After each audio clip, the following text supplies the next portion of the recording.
सोचो, एक बहुत बड़ा अंधेरा सा स्पेस है जहां अनगिनत तारे चमक रहे हैं। यह विशाल ब्रह्मांड अनंत रहस्यों से भरा हुआ है। इन अनगिनत तारों में से एक तारा है जो हमारे लिए सबसे महत्वपूर्ण है।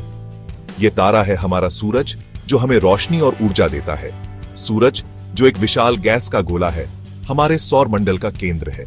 इसके चारों ओर कई ग्रह घूमते हैं, जिनमें से एक है हमारी धरती। धरती, जो सूरज से तीसरे नंबर पर स्थित है, हमारे लिए एक अद्वितीय घर है। यह ग्रह जीवन के लिए सभी आवश्यक तत्वों से भरा हुआ है। धरती पर नीले महासागर और हरे भरे जंगल हैं, जो इसे एक सुंदर और जीवनदायिनी जगह बनाते हैं।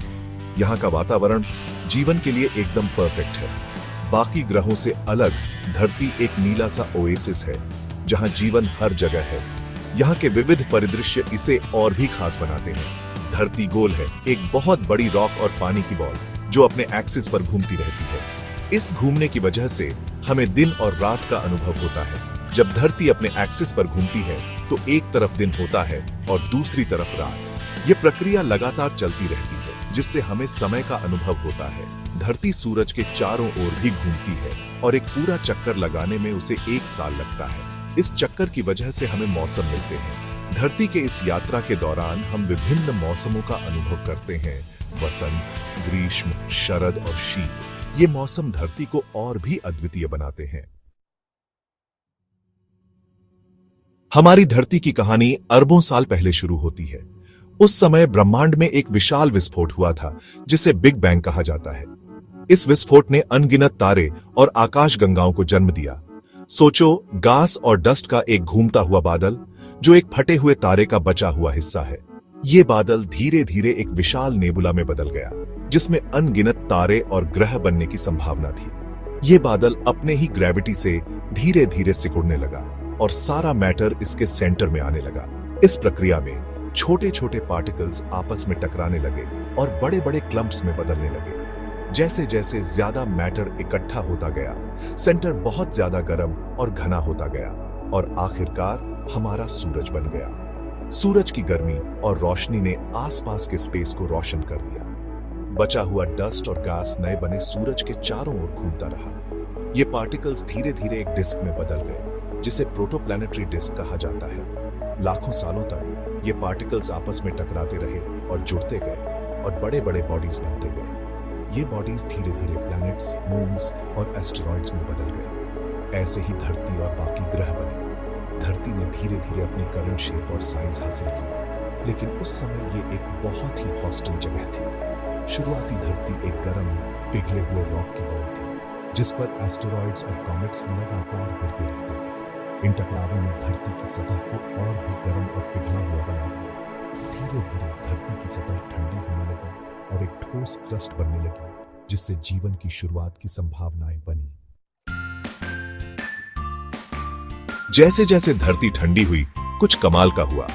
एटमॉस्फेयर में मौजूद पानी की भाप कंडेंस होकर बहुत बड़े बड़े समंदर बन गए।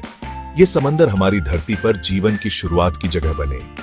धरती की क्रस्ट, जो बड़ी बड़ी प्लेट्स में टूटी हुई थी, नीचे की पिघली हुई लेयर पर मूव और शिफ्ट होती रही। इस मूवमेंट से पहाड़, घाटियां और आज के कॉन्टिनेंट्स बने। धरती की सरफेस नीले समंदर, हरे कॉन्टिनेंट्स और सफेद बर्फीले पोल्स का एक खूबसूरत टेपेस्ट्री है। धरती की सरफेस का लगभग 71% हिस्सा पानी से ढका है, जबकि बचा हुआ 29% जमीन है। ऊंचे ऊंचे पहाड़ों से लेकर बड़े बड़े रेगिस्तान, हरे भरे जंगल और उपजाऊ मैदान, कॉन्टिनेंट्स पर तरह तरह के लैंडस्केप्स हैं। हमारे ग्रह के चारों ओर गैस का एक पतला सा ब्लैंकेट है, जिसे हम एटमॉस्फेयर कहते हैं। यह एटमॉस्फेयर कई लेयर्स में बंटा हुआ है, जैसे कि ट्रोपोस्फियर, स्ट्रेटोस्फियर, मेसोस्फियर, थर्मोस्फियर और एक्सोस्फियर। हर लेयर का अपना एक यूनिक रोल है और ये मिलकर धरती को प्रोटेक्ट करते हैं। ये इनविजिबल शील्ड हमें सूरज की तेज रेडिएशन से बचाता है और धरती पर जीवन को पॉसिबल बनाता है। बिना एटमॉस्फेयर के सूरज की हानिकारक किरणें सीधे धरती पर पहुंच सकती थीं, जिससे जीवन का अस्तित्व मुश्किल हो जाता। एटमॉस्फेयर अलग अलग गैसेस से बना है, मेनली नाइट्रोजन और ऑक्सीजन। इसके अलावा इसमें आर्गन, कार्बन डाइऑक्साइड और अन्य ट्रेस गैसेस भी शामिल हैं। ये गैसेस मिलकर एक डेलिकेट बैलेंस बनाते हैं, जो जीवन के लिए आवश्यक है। यह सूरज की कुछ गर्मी को ट्रैप कर लेता है, जिससे हमारा ग्रह इतना गर्म रहता है कि पानी लिक्विड फॉर्म में रह सके। इस प्रोसेस को ग्रीन हाउस इफेक्ट कहते हैं, जो धरती के टेम्परेचर को रेगुलेट करने में मदद करता है। एटमॉस्फेयर धरती के वेदर पैटर्न्स में भी इंपॉर्टेंट रोल प्ले करता है। यह हवा के फ्लो को कंट्रोल करता है, जिससे मौसम बदलता है और विभिन्न क्लाइमेटिक कंडीशंस उत्पन्न होती है। सूरज की रोशनी धरती की सरफेस को अनइवनली गर्म करती है, जिससे हवा सर्कुलेट करती है और हवा चलती है। यह हवा की मूवमेंट ही है जो स्टॉर्म्स, साइक्लोन्स और अन्य वेदर फिनोमेना को जन्म देती है। पानी ओशन से इवेपोरेट होता है, बादल बनते हैं और बारिश, बर्फ या ओले के रूप में धरती पर वापस गिरता है, जमीन को पोषण देता है और जीवन को बनाए रखता है। यह वाटर साइकिल एटमॉस्फेयर के बिना संभव नहीं होता, जो धरती पर जीवन के लिए अत्यंत महत्वपूर्ण है। सेक्शन 5, जिंदगी ने रास्ता ढूंढा, पहले निवासी। अरबों साल पहले धरती के शुरुआती ओशंस में जीवन की शुरुआत हुई। सिंपल सिंगल सेल्ड ऑर्गेनिजम्स, जो सभी जीवित चीजों के एंसेस्टर्स थे, पानी में दिखाई दिए। ये शुरुआती लाइफ फॉर्म्स बहुत अडेप्टेबल थे, जो लाखों सालों में इवॉल्व और डाइवर्सिफाई होते गए। इस छोटी सी शुरुआत से जीवन पूरे ग्रह पर फैल गया। पौधों ने सूरज की रोशनी को कैप्चर करने और ऑक्सीजन प्रोड्यूस करने की क्षमता इवॉल्व की, जिससे एटमॉस्फेयर बदल गया। जानवर बाद में आए, जमीन पर गए और हर जगह फैल गए। सेक्शन 6, जीवन का एक टेपेस्ट्री धरती पर जैव विविधता। अरबों सालों में धरती पर जीवन अमेजिंग तरीके से इवॉल्व हुआ है। माइक्रोस्कोपिक बैक्टीरिया से लेकर ऊंचे ऊंचे पेड़ों तक, छोटे छोटे कीड़ों से लेकर विशाल वेल्स तक, धरती पर जीवन की एक ऐसी डिवर्सिटी है जो हमें कहीं और नहीं दिखती। लिविंग ऑर्गेनिजम्स की इस इनक्रेडिबल वैरायटी को बायोडाइवर्सिटी कहते हैं। धरती पर हर स्पीसीज जीवन के इंट्रिकेट वेब में एक यूनिक रोल प्ले करता है। पौधे ऑक्सीजन और खाना देते हैं, जानवर फूलों को पॉलिनेट करते हैं और सीड्स फैलाते हैं।